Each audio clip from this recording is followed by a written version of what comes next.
3, 3, 1, 3, 8. 3, 3, 1, 7, 6. 3, 3, 1, 5, 8. 3, 3, 1, 4, 9.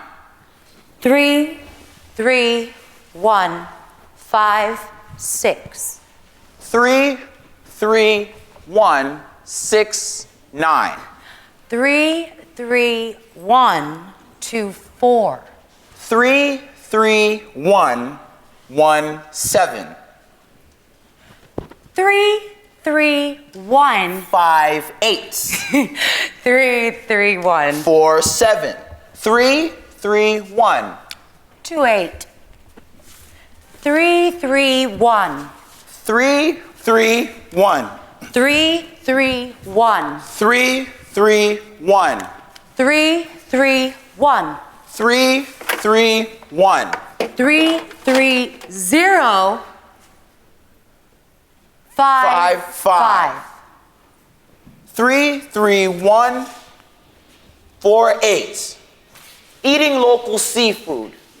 Watching birds fly. Breathing. Catching the sun rays. Full moon parties on the beach with drums. 3, 3, 1, 3, 2. 3, 3, 1, 3, 4. Sidewalk communities. Cardboard houses. Stray dog wandering. Leashed designer dogs. Lawn chairs circled. Neighbors. Condos for sale. Smoked ribs for sale on the corner. Downtown Miami. 3, 3, 1, 7, 6. Rain or shine, this city's time. Late. Miami flow. Relax. We're slow. Although. Hit the streets, no time. Move. 3, 3, 1, 2, 7. Vacated storefronts. Buildings long abandoned. Imagination. Artists Create. Performance spaces. Mural-lined streets. Wynwood walls. 3, 3, 1, 3, 1. 3, 3, 1, 3, 9. Inspired by skylines.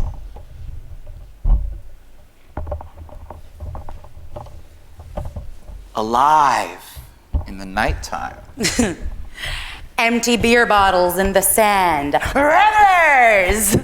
Sleep. After-hour bars. A cultural bouillabaisse. Miami. Baptisms in the ocean surf. Sunrise on Miami Beach.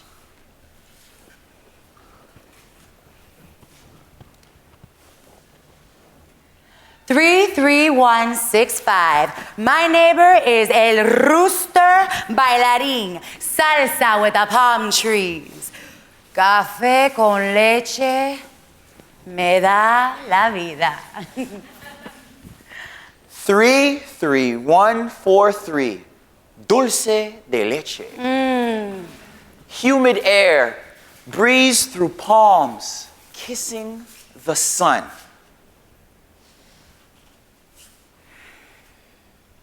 Water's warm embrace.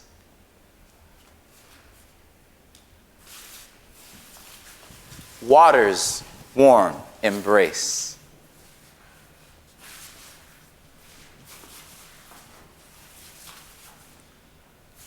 Three, 3, 1, 7, 6. Our coastal mangroves.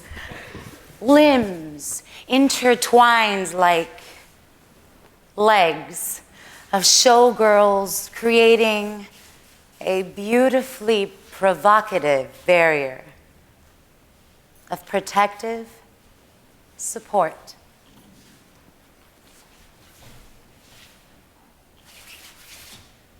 Three, 33129. 33055. These roads here, my sweet home. Hot summer days.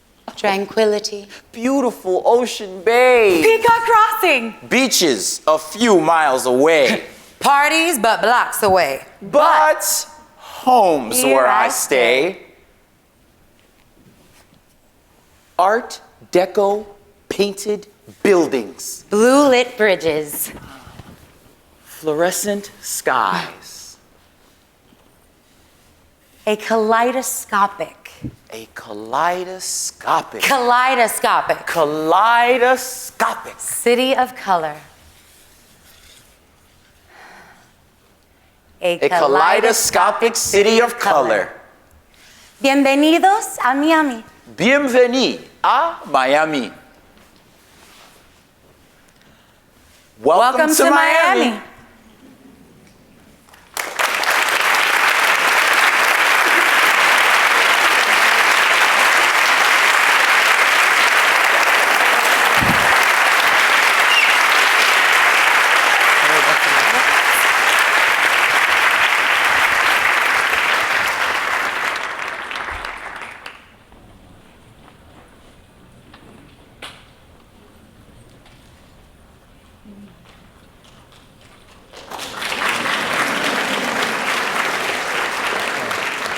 Please welcome Amy Fitterer, Executive Director of Dance USA.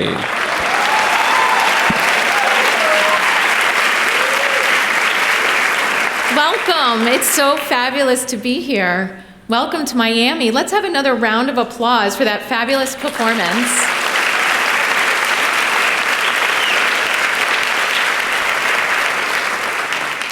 This is such a special venue to be in. I cannot imagine a more wonderful place to be kicking off tonight's event and our entire conference than the Perez Arts Museum Miami. Thank you so much to the board and leadership of the Perez Arts Museum for welcoming us into this stunning space. Thank you.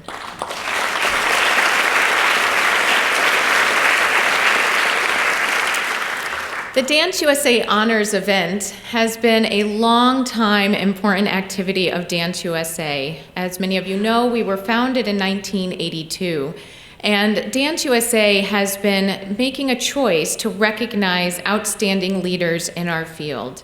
These awards are nominated from the membership and elected by the Board of Trustees of Dance USA. These are your peers saying that you deserve this award. So I hope that you realize how incredibly powerful it is to be receiving the Dance USA Awards tonight. In particular, the Champion Award going to Toby, Lerner, Ansin. What an amazing champion.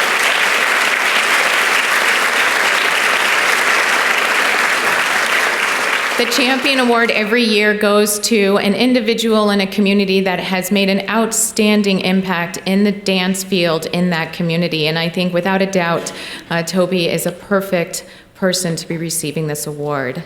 We also tonight will be honoring Trisha Brown, amazing modern dance choreographer who has really moved this country forward.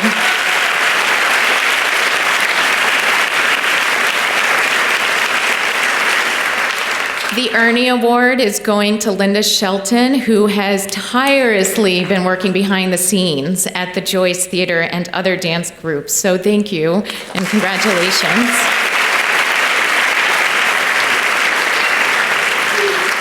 And finally, tonight we will be honoring Raven Wilkinson. This is a trustee award, so it came out of discussion at the board level of Dance USA that we needed to honor the legacy of the Black ballerina. And and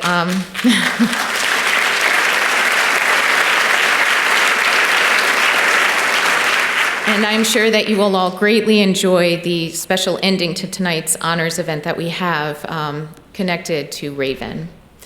So tonight would not be possible without many partners, many individuals to make this come together. This is not a Dance USA event on its own. This is the Miami Dance Community's event, bringing Dance USA here.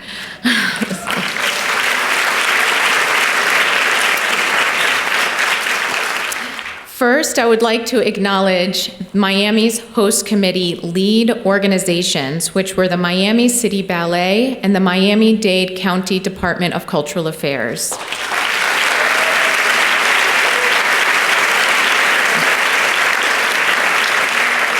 The two women who were powerhouses at these two organizations were Anne Camille Hirsch with Miami City Ballet and Adriana Perez.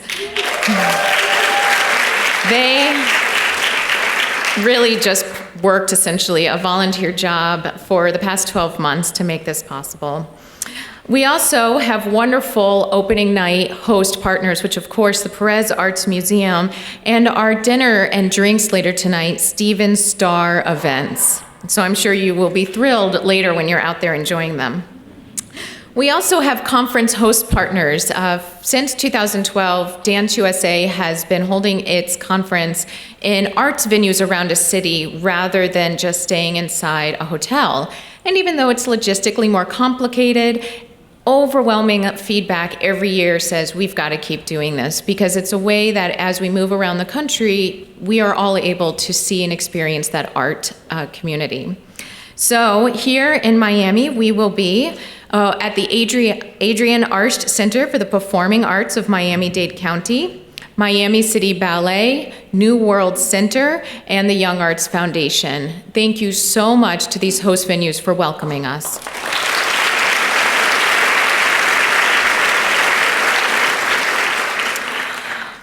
We've come here together with a couple of major funders that have made this possible. And in particular, I want to single out our lead funders, the John S. and James L. Knight Foundation, and the Miami-Dade County Department of Cultural Affairs and the Cultural Affairs Council, the Miami-Dade County Mayor, and the Board of County Commissioners.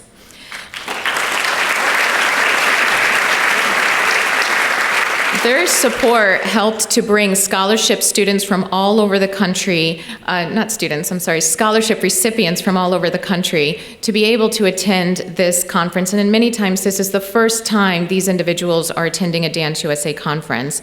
It also is helping to pay for the artists and the performance venues and food and many, many other activities. So really phenomenal support to help make the dance community shine at the national level. I'm also very excited to honor our longtime sponsor, this year's gold sponsor, DeWitt Stern. Thank you for your longtime support of dance in the United States and of Dance USA.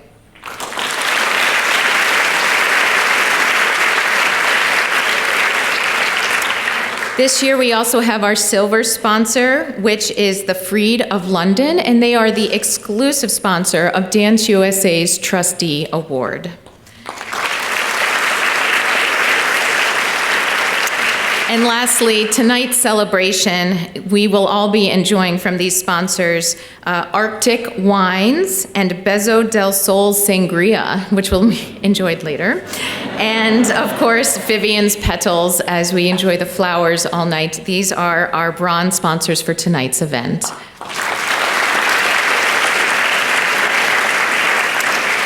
Dance USA is forever grateful to our long-standing national sponsors that support art service organizations in the performing arts, and this includes the Doris Duke Charitable Foundation, the National Endowment for the Arts, and the Andrew W. Mellon Foundation. We have representatives from all these foundations here with us tonight. So enjoy the honor celebration, enjoy the beautiful venue, enjoy dinner afterwards, and I look forward to seeing you over the next couple of days.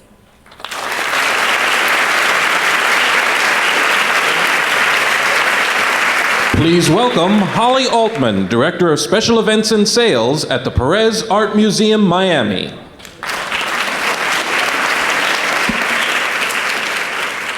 Hello, friends. Welcome to the Perez Art Museum, Miami. I don't usually do this. My name is Holly Altman, and I'm the Director of Special Events here. We're thrilled to have you here tonight. Thank you, Dance USA, for choosing Pam to host your opening celebration here in your first night in Miami. While Pam is a beautiful event venue, which you'll see later on tonight more, this museum is first and foremost a public art resource built to inspire creativity, foster conversation, and provide a center for creative collaboration, which is why it's so special that you're here with us tonight. Countless works of visual art have been inspired by dance and by movement, including some in our very own collection here at PAM. We hope that you too can find inspiration in the visual art around you. That sounds like my baby. I hope that you will take some time tonight or during your stay in Miami to visit the galleries, spend time outside on our East Portico, and enjoy the museum. We're so happy to welcome Dance USA to Miami and to Pam. Thank you.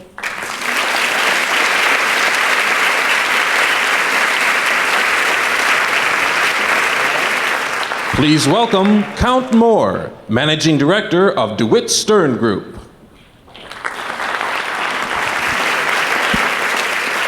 Thank you, everyone. We at DeWitt Stern are really, really pleased to be able to sponsor this evening. And I'm only going to take the next 30 minutes to talk to you about insurance. Is that okay? Can we talk about that? No.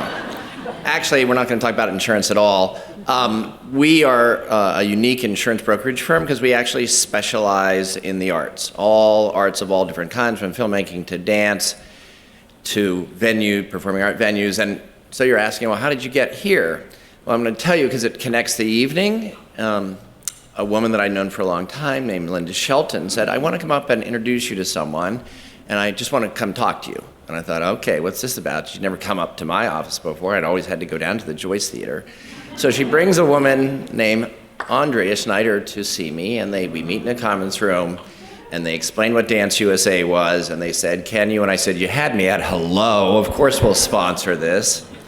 So it worked really well. I think that was 7 years ago that we have been invested and been the host sponsor, and couldn't be happier. And then the last little piece I want to say, just because I'm kind of proud of what I do, most insurance people in their offices have like plaques from insurance companies and certificates and awards, and that's all so boring. You know what I have in my office? 20 dance photos that I have collected from dance companies.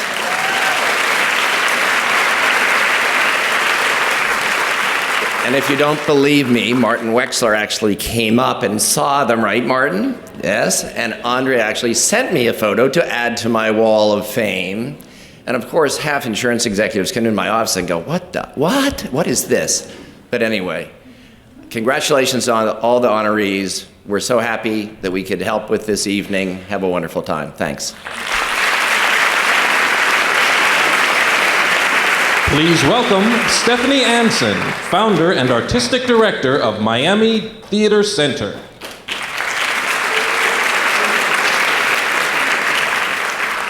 Thank you. I am very excited to be here tonight, participating in this dynamic celebration of an art form that has certainly had a profound impact on my life. And I am very grateful to have been given the honor of introducing this year's recipient of the Dance USA Champion Award, a very influential figure in my life, someone I have known since before I was born, the woman I am fortunate to call my mother, Toby Lerner Ansin, founder of the Miami City Ballet.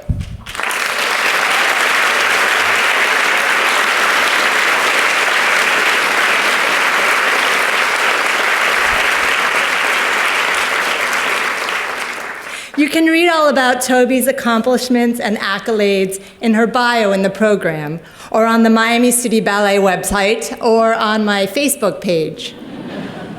And I encourage you to do so. But tonight, I want to talk about a couple of things you won't read about in any of those places. The first thing I want to share with you is an insider secret. Miami City Ballet is the product of a congenital defect. When Toby was almost 6 years old, She was diagnosed with pronated feet, and her doctor prescribed ballet lessons as the treatment. Fortunately, her parents followed this unconventional advice, because as soon as Toby walked into the ballet studio and put her hand on that bar, she went from turned in to turned out to turned on. A physical obstacle transformed into an unstoppable passion. The second thing I want to touch upon is actually a well-known fact. Toby Lerner Ansin is a wonderful role model in the field, in the community, and in her family. My own daughter, who looks just like Toby and was born with the same pronated feet and dimples, said it best in an essay for a middle school application. She wrote, "The person that I admire the most is my grandma on my mom's side, Toby Lerner Ansin. I admire her the most because she inspires me to follow my passion and make my dreams come true. My grandma loved ballet ever since she was a little girl, but she was not the best dancer. Since she couldn't be a ballerina, she decided to create a ballet company so that people in Miami could watch good ballet more often. Even though she couldn't fulfill her dream of being a ballerina, my grandma found a way to follow her passion and contribute to the world of ballet and our community. My mom certainly encourages me to follow my dreams. Without her standing by my side, cheerleading and proofreading and fundraising and babysitting, I definitely wouldn't be working as a theater artist. Congratulations, Toby, Mom, Busha, Toots. This is a well-deserved honor and a great way to begin celebrating your 75th birthday and Miami City Ballet's 30th season. Please welcome Toby Lerner Ansin to the stage.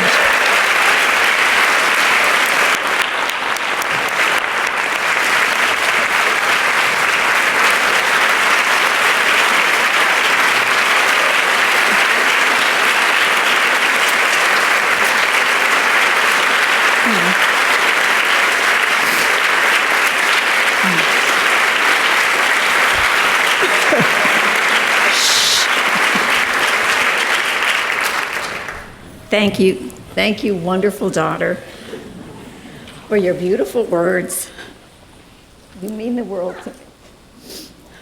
And thank you. This honor means the world to me, too. It's been a lifelong passion. I'm standing here because many phenomenal people who believe that a dream could come true. So I share this honor with the founding board members, the presidents, all the board members, and the entire South Florida community who made Miami City Ballet a reality. Many of you are here tonight, and I would like all of you to stand so that I may applaud you. Please, all of my South Florida community, all of the staff, past and present.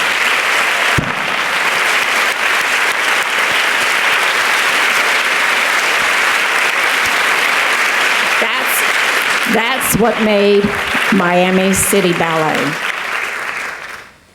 I would also like to thank the late George Balanchine.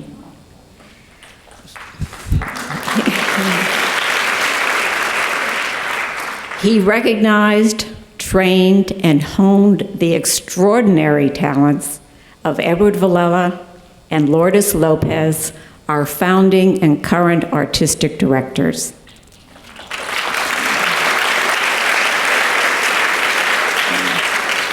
It is they who have taken Miami City Ballet from our Miami Beach Lincoln Road studios to New York City's Lincoln Center under the auspices of the Joyce Theater, April 13th through 17th, 2016.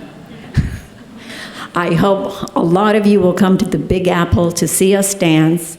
And I understand that as of this next November, you can buy tickets online. And finally, I would like to thank all of you who belong to Dance USA. You are on the front lines of bringing dance to your communities. My greatest wish is that every child would be able to experience dance in the theater and in the studio, because you never know when that child does that, what the muse of dance will inspire. Thank you.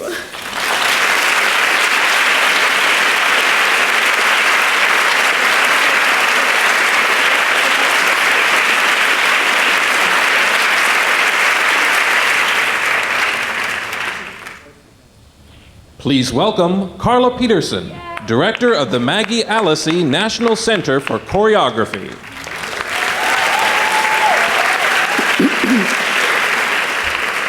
I want to say we already have had such incredibly moving kind of statements, and people are funny and really passionate and all of that. I don't know if I'm going to be funny right now, but I am going to say that I'm going to be really passionate, because this is for Trisha. So first, let me say that it's a deep thrill and a very special honor for me to be asked to present this Dance USA Honor Award to the inestimable Trisha Brown. Thank you so much for letting me do this. A few words about why it's important to me. I was never a dancer outside of being your average kid in a tutu, but someone who early felt a very strong affinity for kinesthetic intelligence and poetry. I was instead an obsessive gymnast, fourth in the country on trampoline. Maybe I'm funny. Okay, but with the variable cute fest that gymnastics for women was becoming at the time, it ceased to be interesting to me. So I quit and turned to visual arts, dance, and performance.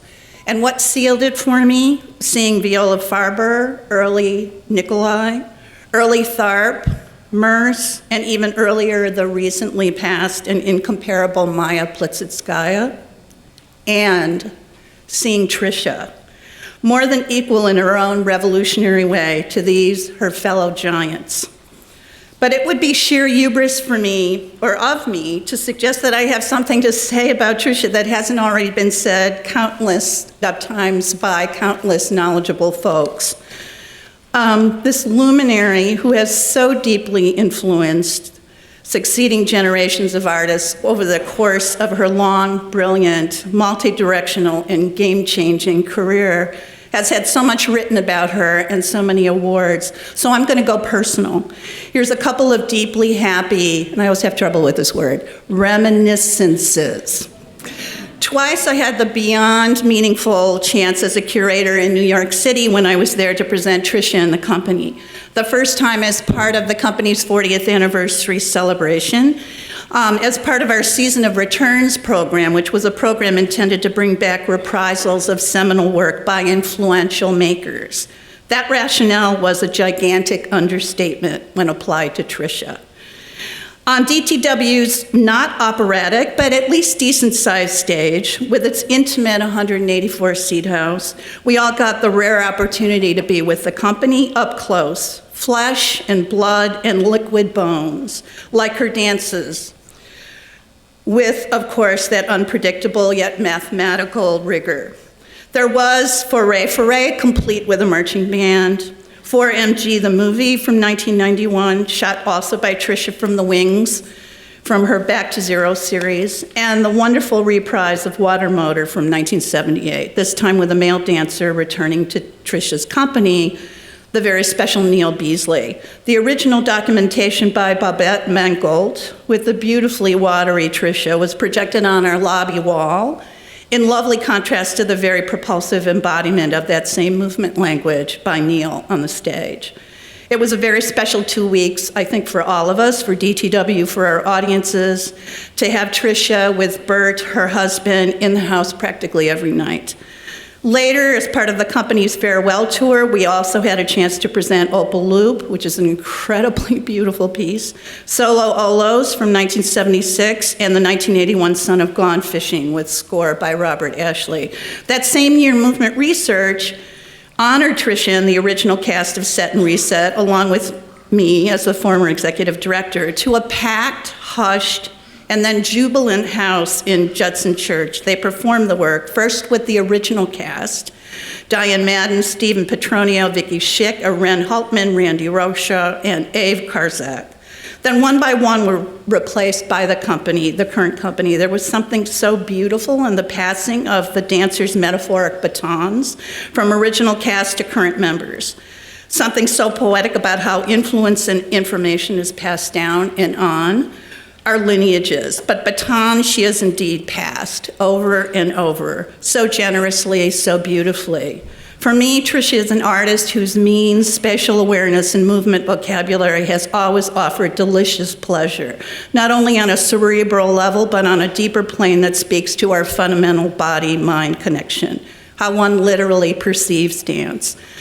I'll end now with another lovely moment for me, though quite insignificant for the field, but I want to say it. When I was, for the moment, working as a video artist and documenting dance in the mid-90s, I got the chance to videotape Trisha in her prime, dancing her indelible solo work, If You Couldn't See Me, which was made in 1994. Watching Trisha even more acutely through the camera lens, her back and spine and limbs ever to the audience, and having to simultaneously follow and anticipate her intelligent, poetic, and elastic expressivity, I had that delicious kinesthetic experience imprinted even more in my being. And I secretly hope that 3/4 tape is still in their archives. But thank you, Trisha, so very much. I hope that this is taken as the love letter that it's intended to be. Thanks.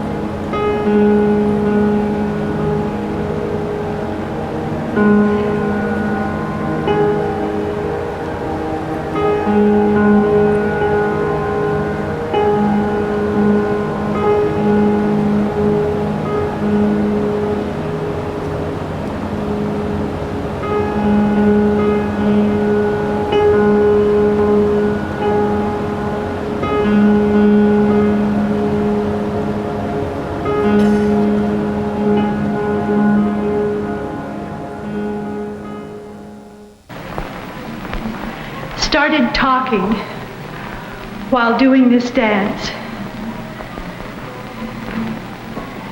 It was in France as a lecture form, and I found I liked the fact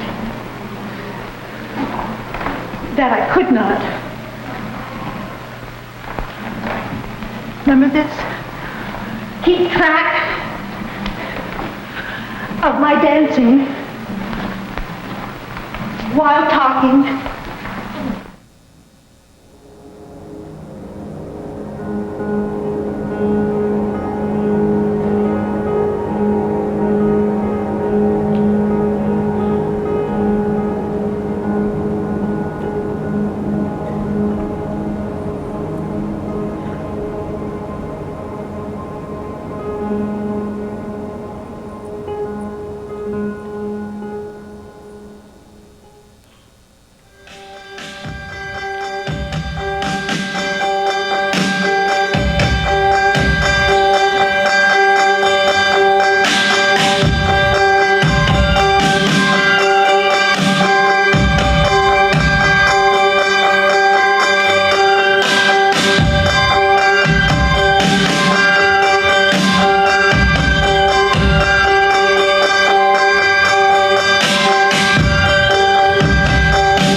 want to welcome Stanford McKishy to the stage to accept the honor award on behalf of Trisha Brown.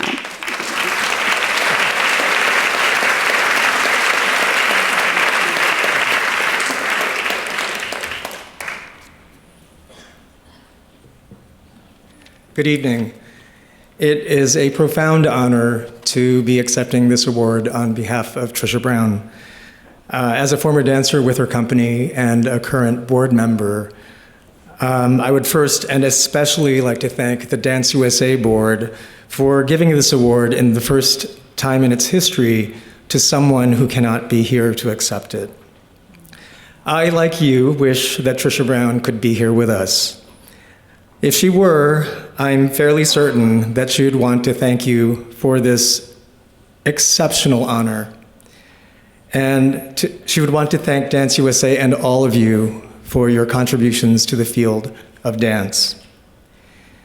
And I'm positive she would also want to thank Dance USA for recognizing a female choreographer alongside this evening's 3 dance world pioneers, all 3 of them women.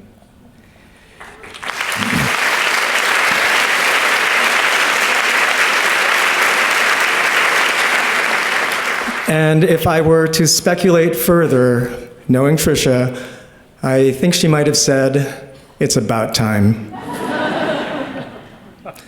I recall vividly a dinner I had with her while on tour in Florence many years ago, and we were talking about the success of her masterwork, Set and Reset.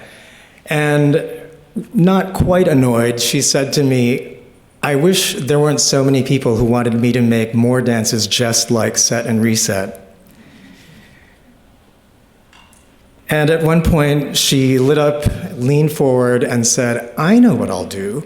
I'll make a whole series of dances by formula. I'll just crank them out and I'll become famous."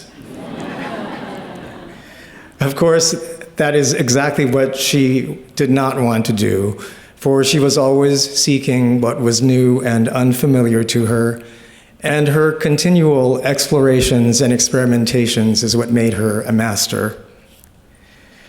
I had a wonderful visit just a month ago with Trisha in Texas, where she now lives. And though we were silent for much of the time because her speaking is now impaired, I felt that we were communicating the whole time of my visit. I massaged her arms and legs for a long while, and I asked her if it felt good. She said, "It does." And what amazed me most was the suppleness and power that I felt still remained within her body, that gorgeous, legendary body. When I told her that I was now on the board of her company and that I was even giving whatever money I could, she silently said, "I don't think you should." Trisha through and through. And what was most comforting about my visit is that she retains her broad, generous laugh that I'm sure many of you know very well. And later this summer, I plan to visit her again to hear that laugh, and I will be sure to take this with her, to her. Thank you very much.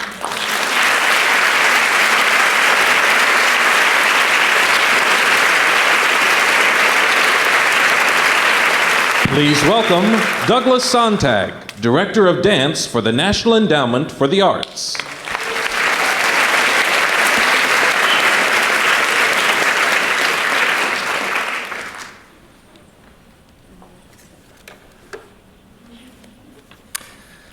Linda Shelton is a woman who has inspired me with awe through her commitment to artists who make dances, artists who perform those dances, and people like me who need to see that artistry to make their lives whole. She is tireless in marshaling the resources to ensure the present health and dynamic future of an art form we all treasure. I can't remember when Linda became one of my personal heroes, but it was sometime in the last century. Our paths first crossed when she was with the Twylath Art Dance Company, but it was her move to the Joyce Theater that allowed us all to see what Linda is made of. Integrity, intelligence, wisdom, and vision. It was her vision that made a 472-seat theater in Chelsea what that might become. And that vision has made her an irreplaceable treasure to American dance.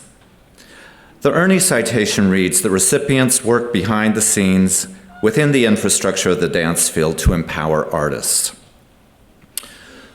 What Linda has achieved, however, and for which we should all be eternally grateful, is not focusing on just the bricks and mortar of a theater and a building, but also on building the intangible infrastructure without which very little could happen.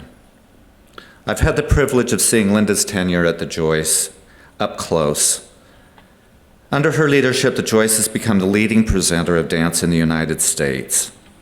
She didn't do this alone, but also has assembled an amazing team of people who always put artists first. She had the wisdom to know that companies arrive in her space with varying degrees of experience, with programming, marketing, and educational projects, and so she set out to provide those services. But she was savvy enough to recognize that they were coming into her theater and it was a teachable moment. And so, altogether different and other programs that would allow choreographers and managers to go through the process, and they would leave the Joyce Theater a good deal wiser than when they arrived. Not all artists create work that is appropriate for proscenium, and so Joyce Soho was born. And then we begin to see the larger vision of what Linda was all about. Real estate with a purpose. The Danny Studios would follow, and so would the new forays uptown to Lincoln Center. The Artist in Residence and Creative Residence programs put the resources of the Joyce at the service of artists and the creation of art. And in the process of doing that, the Joyce has become a brand, not just a building. The funding panels, advisory roles, and board membership she has tackled have all been with one goal in mind: what will this do for the dance field?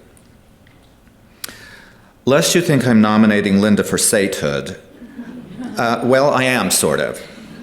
There is a Saint Linda. She was a Belgian girl, renowned for her piety. But our Saint Linda, she performs miracles. Linda, for making the Joyce Theater and its assets, tangible and otherwise, available to the world of dance, I am humbled and proud to present you with the 2015 Dance USA Ernie.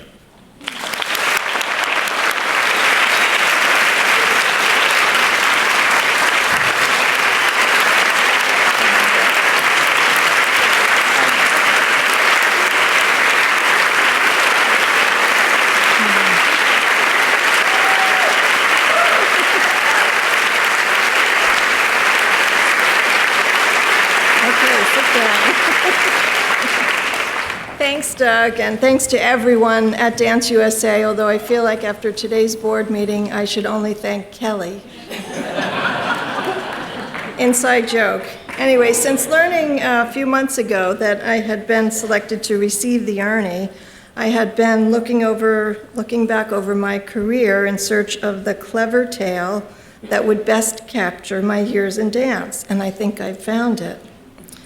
So fresh out of grad school, I had the good fortune to work for Twyla Tharp Dance. And as company manager, I found myself one summer on an airplane with Twyla in the company of the dancers. We were headed to Chicago to perform at the Ravinia Festival, and the weather was atrocious. So bad that after several moments of turbulence, the pilot announced that we would be redirected to Indianapolis. The company was scheduled for a performance that night, and the possibility of a delay was so disastrous that it quieted all of us. I know some of the dancers are here tonight. They may remember this. Then out of the silence, Twyla turned to me and said, "What are you going to do about it?"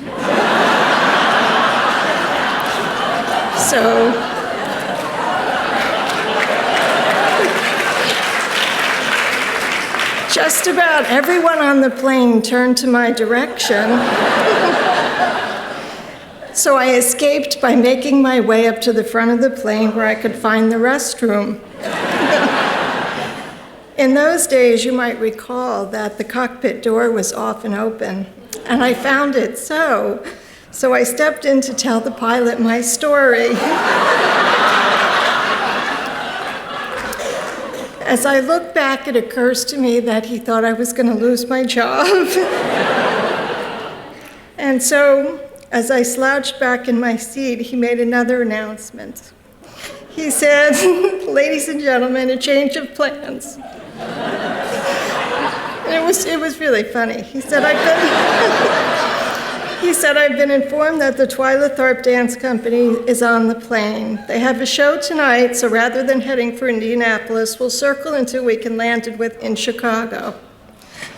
So with that news, Twyla turned to me again, this time to simply say, "Linda, I left my raincoat at LaGuardia."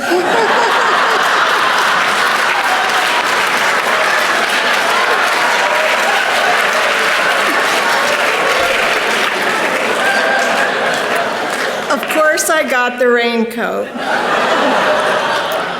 And I'm also happy to report that we made it to Chicago, staged a glorious performance that night, and I've gone on to have a very long working relationship with Twyla, one that continues to this day. With time, as so often happens, this story has come to stand for something else, for something greater than a bad plane ride. For me, it epitomizes what it's like to work in the arts. Often there is very stormy weather. We're handed a situation well beyond our control, but somehow, because of the dedicated task at hand, things work out and the show goes on. For me, the show could not have gone without so many people who have piloted me through these years, a long list that starts with Dance USA, and it goes on to those who, besides Twyla, hired me at one time or another, like Beverly Deanne, Jed Wheeler, Bob Yesselman, Cece Connor, although I think I hired him, Charles Dillingham, Cora Khan, and Elliot Feld. It also includes a wonderfully supportive and generous board of trustees, board member Charlie Edelman and his wife Deb are here tonight. And on the list is Martin Wexler, the Joyce's Director of Programming, also here this evening, who lets me take more credit than I should for all the mostly wonderful projects that we've accomplished over the last couple of decades. I also want to thank my hardworking staff at the Joyce. A few of them made it here. Most are back in New York, getting ready for the presentation of the Royal Ballet at Lincoln Center, and of course, to make sure there's perfect weather for Twyla's outdoor performance of the 100s on Saturday. And finally, I would like to thank my husband, Thomas, who's here tonight. Throughout the years, he has seen more dance than he's probably wanted to, but I believe he's a better person for seeing it, and aren't we all? When Ernie Horvath died in 1990, Donald Moore, then the executive director of Dance USA, remarked that Ernie was one of the wisest, most passionate artists and counselors that dance will ever know. His life, Moore said, was dedicated to the advancement of the art form he loved. I, too, love the art form, and I'm humbled to be the recipient of this award, which carries Ernie's name, and I accept it with profound thanks. Thank you.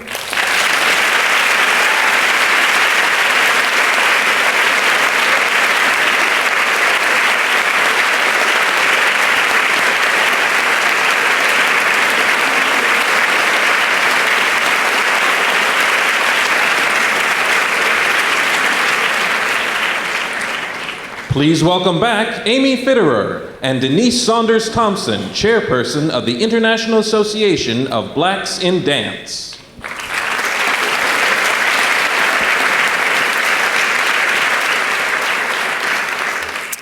Good evening. Thank you, Amy, for inviting me this evening and to share the stage with you tonight. I am truly honored. I brought tissue. It is easy to accept no for an answer. Dancers hear this word all the time in the audition and rehearsal halls around the globe. Tonight, we are celebrating someone who didn't accept the word no because all she knew was that she wanted to dance.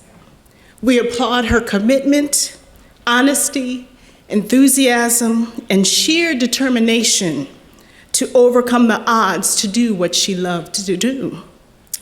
A living legend, the first African-American woman to be signed by a major ballet company, our first brown ballerina, Anne Raven Wilkinson.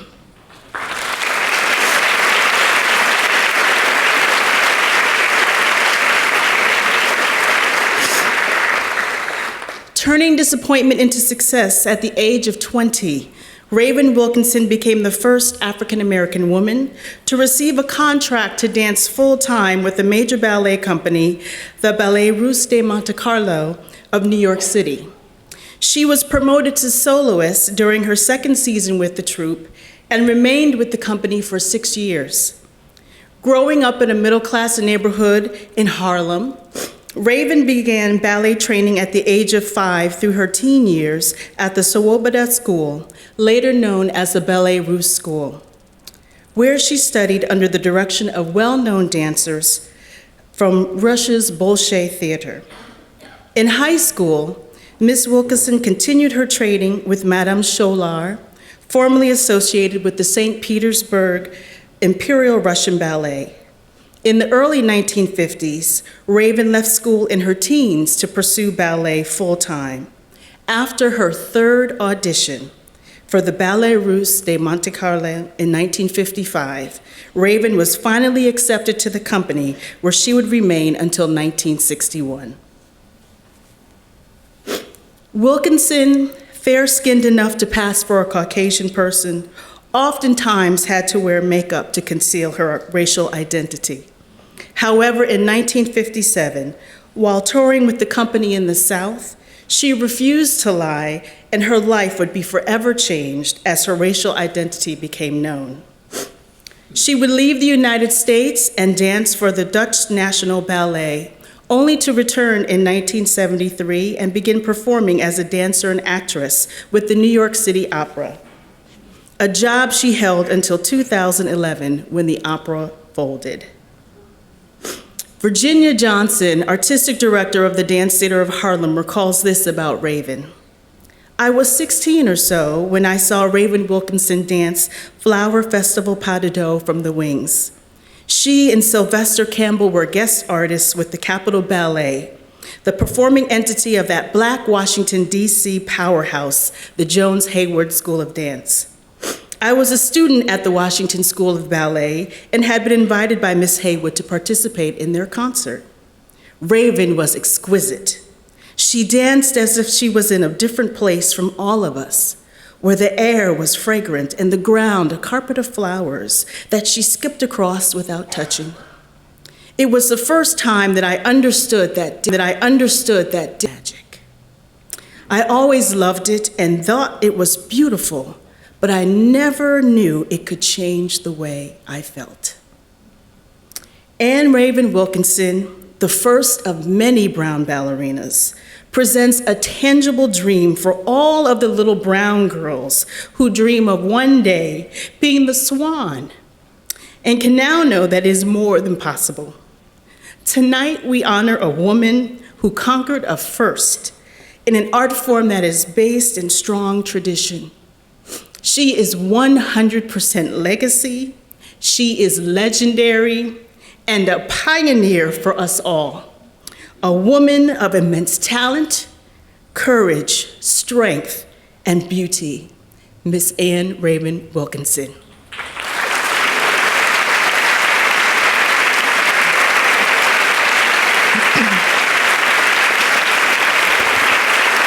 Thank you, Denise. Thank you. That was a phenomenal introduction.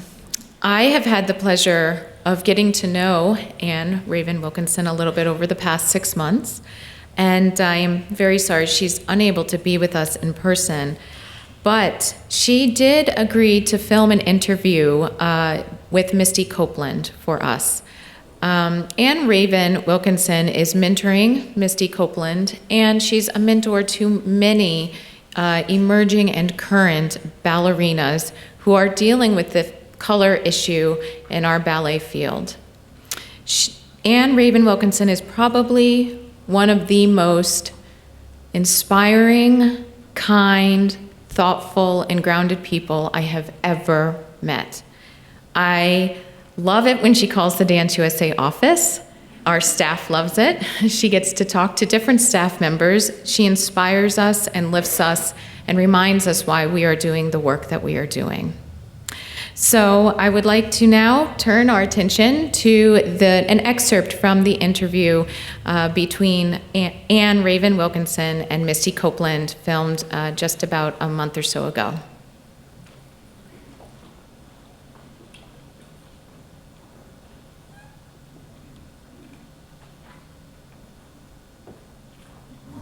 I'm Misty Copeland, soloist with American Ballet Theater.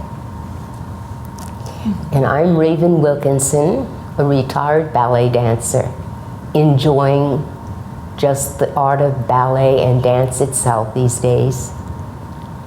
Raven, congratulations on receiving the Dance USA Trustees Award. Thank you, Misty. Thank you for presenting it to me. What an honor. And I also would like to say thank you to Dance USA. It's not just that I'm receiving this wonderful honoring, but I have to thank you not just for giving it to me, which is such a privilege to be able to receive it from your organization, but the fact of what you are doing for dance in the United States of America, which is truly where dance is developing and going into the future. And you, I can say when I started out, we didn't have anything like a structure, this corporate structure, if you will, that will assist us as dancers and artists. And I thank you so much for the efforts that you have brought forth in behalf of dancers. I must say that that's truly a dancer's world, because that is what dancers do. They support each other. They go as far and as wide and get there however they can get there. And that's the spirit of the dance. And I want to thank you so much for this honoring. I carry it in my heart and soul. You've had such an incredible career dancing with the Ballet Russe de Monte Carlo, Dutch National Ballet.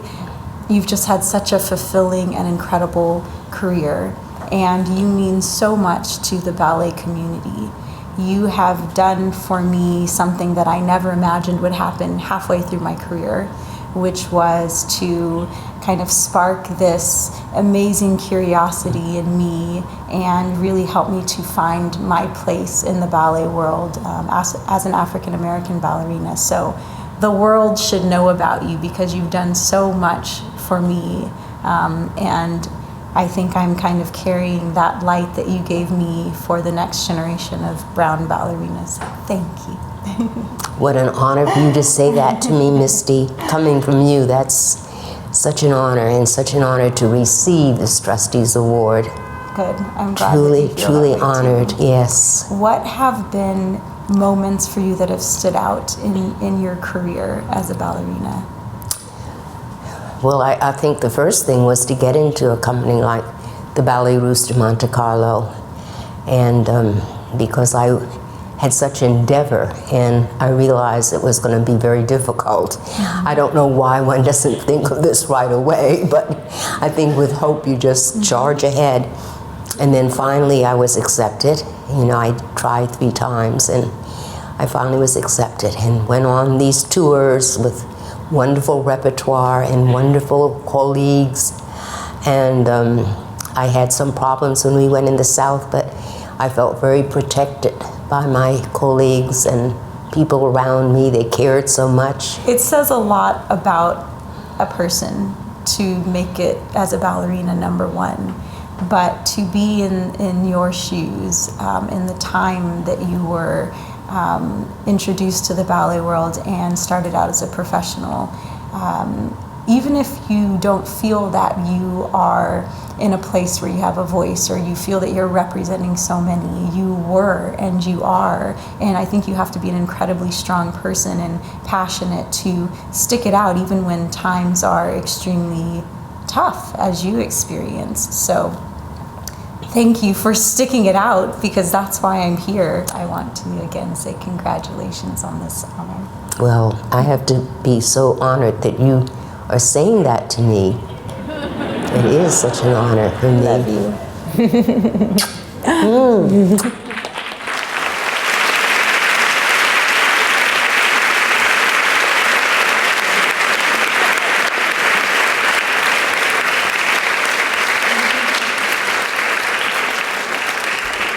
Thank you so much to Denise for helping to present this award with me and helping to go up and film that video. And thank you all for coming here this evening. Congratulations to our honorees. I look forward to celebrating more with you tonight out at dinner. So what we can do is just step up the stairs. Please be careful watching the step, and we will be having dinner and music outside. Thank you. This concludes the honor celebration. Dinner will be served outside on the east portico.